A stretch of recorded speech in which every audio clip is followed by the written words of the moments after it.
Good morning from the heart, July 22nd. Let the plagues begin. Exodus 7:15 says, "Go to Pharaoh in the morning, and you shall stand by the river's bank to meet him.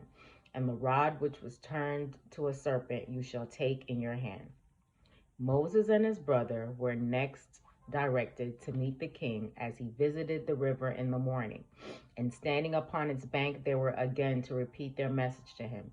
And as proof that God had indeed sent them, they were to stretch out the rod over the waters in all directions, thus changing them into blood. It was done, and the river ran blood, and all the water in their houses was changed to blood. The fish died, and the water became offensive to the smell.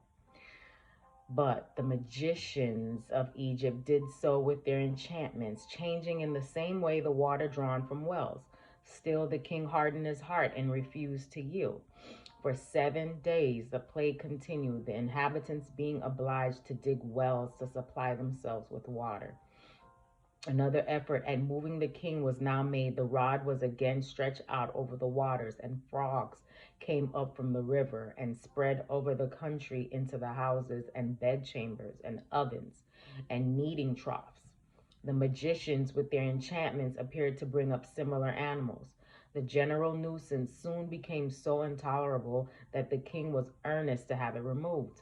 But although the magicians had succeeded in producing frogs, they could not remove them.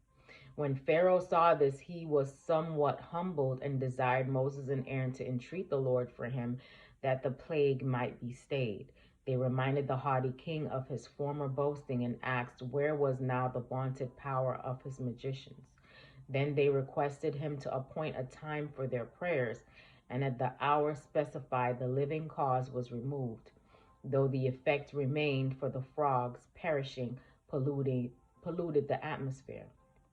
The work of the magicians had led Pharaoh to believe that these miracles were performed by magic, but he had abundant evidence that this was not the case when the plague of frogs was removed.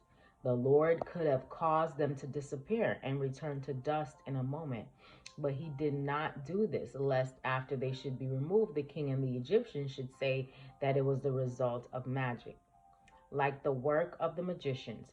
Here the king and all Egypt had evidence, with their vain philosophy could not dispose of, that this work was not accomplished by magic, but was a judgment from the God of heaven. And tomorrow we'll go over the lice and flies plague. Hope you have a great day today. Live from the heart.